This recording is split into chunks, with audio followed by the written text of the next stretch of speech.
and welcome back to Studio 21. I'm your host, Mia. And I'm Audrey. I hope you are having a spooky Halloween.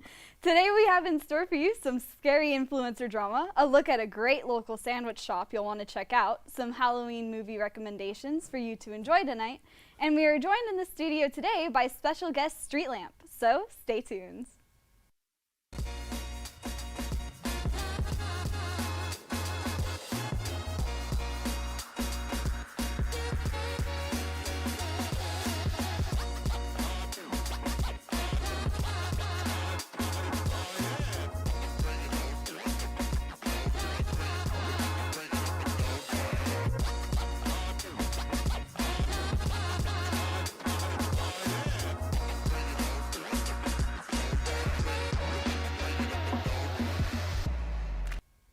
Hello and welcome to another episode of Gossip Guru. I'm Mia. And I'm Audrey, and there's a whole bunch of influencer drama this week. Again? Yes, again. Have you seen the reaction channel SS Sniper Wolf? Not in a while, but I remember that name. What happened with her? So, Jax Films has been criticizing SS Sniper Wolf and calling her out since 2022 because he believes that her reaction content doesn't fall under fair use rules. Does he hate the reaction genre? Yes, he believes it does not transform a video's content. Jax Films has repeatedly called her out, credited the uncredited original creators of the content she reacts to, and parodied her reaction videos. Okay, that's a very subjective measure though. How did SS Sniper Wolf react? She took the feud to the real world and doxed him. She doxed him? What? Yeah. On October 14, 2023, she posted a poll on her Instagram story asking if she should give Jax Films a visit, implying that she knew where he lives. That's really creepy. So later that day, she posted an uncensored video of the outside of his house. You gotta be kidding me. I feel like that's just asking for people to give him a visit. Unfortunately, I'm not kidding. Jax Films was streaming at the time of the incident, and he spoke about it on Twitter, saying it was creepy, gross, and violating. I'd feel that way too. Wow. Well, that's all we have this week on Gossip Guru. Now on to the music video of the week, Spark by Oni, featuring Sueko. Will the fires rise to smoke outside leaves us blind?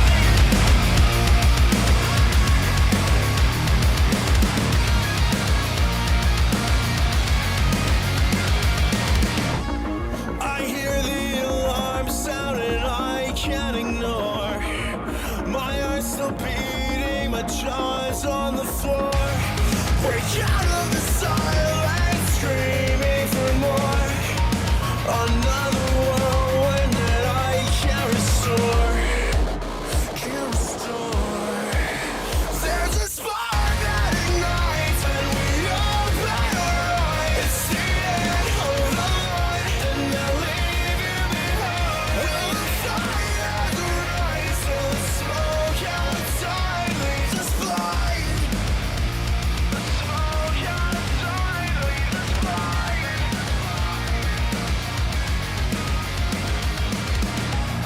I drown in emotions, the ocean is deep.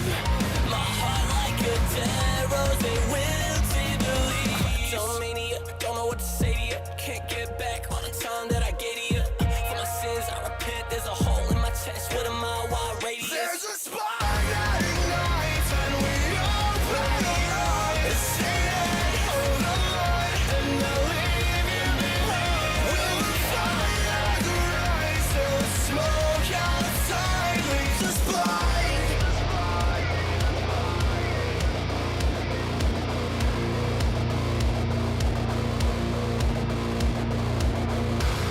I know it's hard, you cannot run. I hold the flame, I keep it all inside. Yeah. I keep it all inside.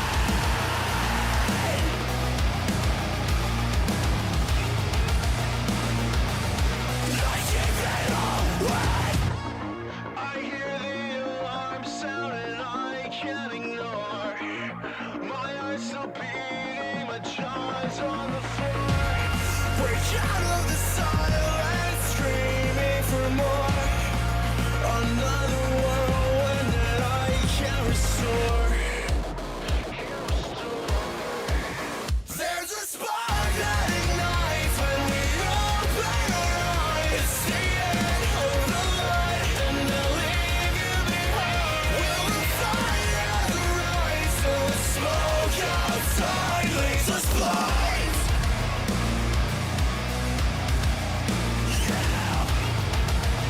Till the smoke outside leaves us blind.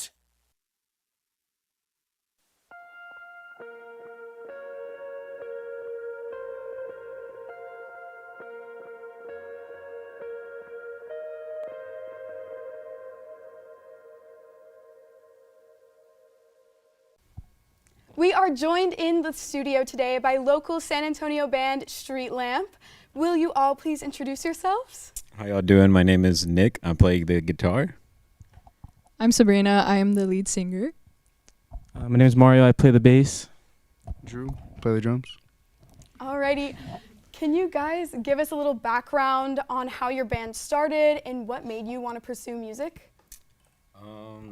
Well, first, me and Sabrina, we had a couple of bands going on before, and that wasn't going too well, so we moved to San Antonio to pursue better things, and along the way, we met these guys right here. And as far as pursuing music, I think just good music's been a part of our lives for so long, so I think that's what made me want to play. And also, my dad played music, so I just kind of picked it up along the way. Yeah, so it's actually really funny the way that we met them. So me and Nick have been together for like 8 years now, but we were actually doing a battle of the bands one day, and they were playing like the opposing band, and we ended up winning. And then like a few weeks later, we're like, hey, do y'all want to play in a band with us? And then like the rest was just history. That's an awesome story. So can you talk a little bit about the songs you'll be performing later and speak on the inspiration behind them? I mean, do you want to talk about like the instrumental part or like the lyrics? The lyrics. Okay. Well, we're going to be doing 3 songs. One of them is a blues song, and it's basically just about like being in your own head, kind of like, you know, internally suffering while everyone around you is kind of just like living their lives. The second song is about being broke but still wanting to like go and travel and have fun, but you know, like you're like, oh, I'm just gonna ignore my responsibilities, like type of thing. And the last song is actually about so we've been playing a lot of shows recently, and I decided to write lyrics about all of the people that would come to our performances, kind of just like finding a place where, you know, after the whole work week or school week, you can kind of just like unwind and be yourself, be crazy, and like in a judgment-free zone. So that's the lyrics behind them, but I don't know if you want to talk about the instruments. Well, as far as the music, we just jam. That's awesome. We just show up and jam, yeah. So we just do our job, and then she does her job, and that's how we put it all together. Nice. Well, with October coming to a close, what song best describes this past month? There's probably 2 songs. We were saying Creep because we usually don't play covers. We play a lot of our own original material. But since we've been started playing the cover Creep by Radiohead, a lot of people really like that song and gets a lot of good. So, I mean, I guess for October, Creep's kind of spooky, kind of vibey, kind of sad. But I guess that goes well. But also we wrote a song called... Well, it's the song that I was talking about earlier. We'll actually be doing it today. But since we did have a lot of shows this month, I was like, man, it's really cool to like see people come out and actually like, you know, unwind. Like they go crazy. They don't care. Like, and it's so awesome. I love to give people that environment to feel comfortable enough to like express themselves. So one of the songs that we'll be playing, we call it FU, but we don't really have a name for it right now. But the lyrics definitely tell the story.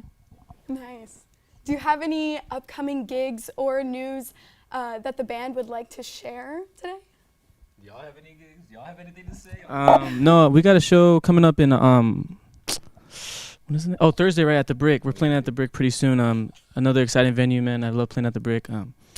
But other than that, we're going to Austin Saturday, record one more song. So we're still deciding what song we're gonna do, but it's all very exciting. So yeah, I don't know if you got anything. No, I'm just glad to be here, bro. Yeah, it's awesome to be here. Thank We also actually, this is an announcement. We're actually recording an album in the upcoming months, so Nice. definitely look forward to that. But as far as everything else, we're kind of just taking it easy for the month of November, the holidays coming up and everything, letting them go see their family because we're always kidnapping them. So. Well, good luck with the album, and we cannot wait to see you perform. But first, we're going to take a look at this delicious local sandwich shop that you'll want to stop by. And if you buy a sandwich, use code TigerTV for 10% off.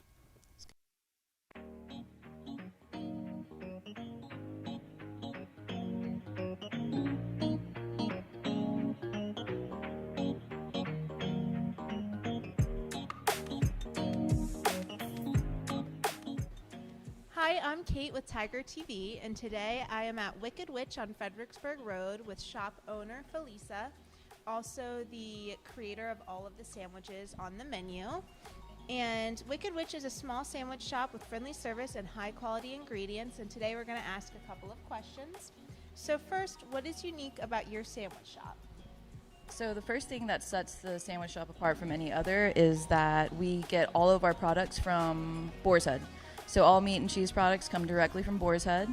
We slice everything fresh every day.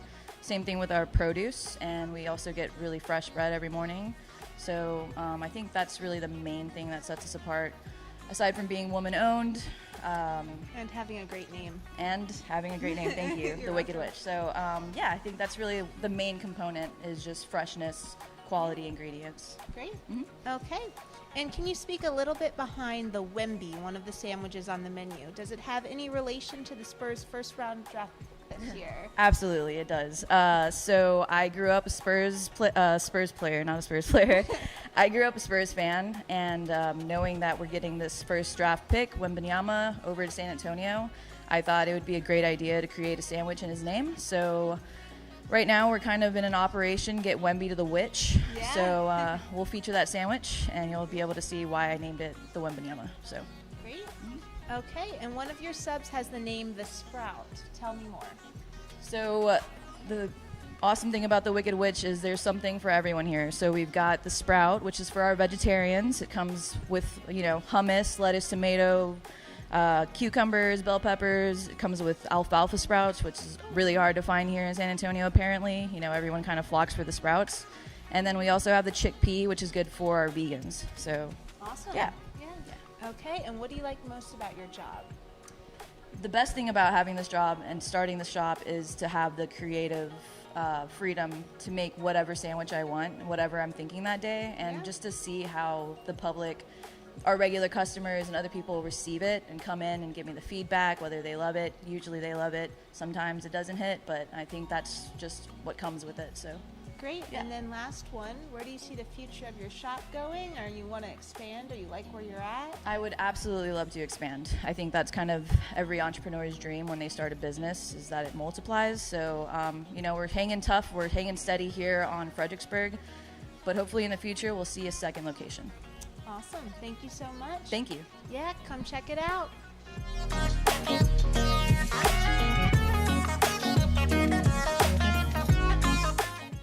Hello everyone, and welcome to this week's episode of Release Date. My name is Big Boss. And I'm Audrey. First up, we have a film adaptation of a video game that has been in production for about 8 years now, Five Nights at Freddy's. Five Nights at Freddy's is a Blumhouse horror film directed by Emma Tammy based on the video game series of the same name. The film stars Josh Hutcherson as Mike, Piper Rubio as Abby, and Elizabeth Lail as Vanessa. The film follows Mike, who, after being down on his luck, takes a security job working the night shift at the closed and abandoned Freddy Fazbear's Pizza, a pizzeria in the same vein as Chuck E. Cheese, to not only provide for, but retain guardianship over his little sister. While working there, Mike encounters Vanessa, a police officer whose beat runs through Freddy's, as well as her appearing to have an abnormal amount of knowledge about the place. Mike and others experience weird and supernatural phenomena at the pizzeria. Especially from the animatronics, Mike must figure out what is going on at Freddy's and what the connection is to the abduction of his brother nearly a decade prior. Five Nights at Freddy's is a game series that I have a complicated degree of familiarity with. I played the first 3 games back in late elementary and early middle school, and outside of the brief terror they caused me, never left much of an impact. My friends in senior year of high school became obsessed with it briefly as well, and through osmosis, I came to have a vague understanding of the story. That aside, this movie was about as average as one could expect.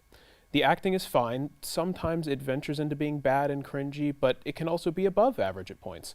The writing is sometimes awful, but never more than for the occasional one-liner, but it's never quite great either. I was never bored, but I was never fully engaged either. It felt more like a movie that just happened to me while I stared at the screen rather than actively watching it. The best thing about the movie is the production design. The set for Freddy's is really great and atmospheric, and the actual layout of the place is well communicated so that you never feel lost. The animatronics look great too, with some impressive practical effects to make the experience that much better. Probably my biggest gripe with this movie is that it is very clearly made for fans of the series. Now, I don't think in a vacuum that's a bad thing. For instance, I think the Spider-Verse movies are as well, but those are at least accessible. This movie sort of isn't. This is one of those movies where instead of having subtle and cool references to the source material that only fans would notice, or integrating it into the narrative itself, there are just these weird scenes that you can tell are supposed to mean something, all the while being aware that they're not meant for you. I don't think that's the worst thing in the world, but definitely comes across as a lazy way to score points with fans, while not considering the ramifications for non-fans. Anyway, if you want to watch a barely scary, painfully mediocre horror movie tonight for Halloween, then this is your best bet. The movie can be seen in theaters and on Peacock for streaming. Next up, a classic horror movie that very well may be my favorite, The Thing. The Thing, originally released in 1982 and directed by John Carpenter, is a sort of remake of the 1951 film The Thing from Another World, both of which are adaptations of the novella Who Goes There, released in 1938. The film stars Kurt Russell as R.J. McReady, Keith David as Childs, and Wilford Brimley as Blair. Also, Jed as the dog. The film follows McReady and his fellow scientists stationed at an American research outpost in Antarctica as they discover and contend with a monster beyond comprehension. The Thing, a shape-shifting alien, lies in disguise among them, and what ensues is a race to find out who's been infected by the Thing, and when they do, how to beat it. This film is a classic for a reason. The acting in this film is top-notch, especially from Kurt Russell and Keith David. The increasing paranoia and fear amongst the men is masterfully executed both in their performance as well as in the script. The story keeps you guessing and distrustful of who could be the Thing, all the while never losing its grounding with McCready as the central character. The atmosphere of the film is impeccable too. The set design for the outpost is incredible, and the sense of dread and helplessness reflected by the cold and harsh environment elevates the film to a higher level. I have never felt so cold just from watching a movie before. The main thing that this film is known for, though, are its famous and perhaps infamous practical effects. For the monsters, this movie has some of the grossest, goriest, creative, and realistic practical effects I've ever seen. It's truly incredible how it was able to be pulled off. That being said, though, this movie is really not for the faint of heart. As I mentioned, it is gross and gory, so much so that I sometimes feel queasy watching. Hasn't stopped me from watching it 4 times so far this year, but even still, it is a necessary warning. But on the other hand, I have seen it 4 times this year, and I am in no way opposed to seeing it again before the year is out. This is not only a masterful horror film, but also just a profound cinematic achievement that, if you have the stomach for it, I highly recommend you watch. I don't want to give anything more away, so I'll leave it there. But the film can be streamed through AMC Plus, as well as rented and purchased through a number of retailers. So if you're in need for the perfect Halloween film, this is a great choice. That's all we have for release date. I'm Big Boss. And I'm Audrey.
Street Lamp TX.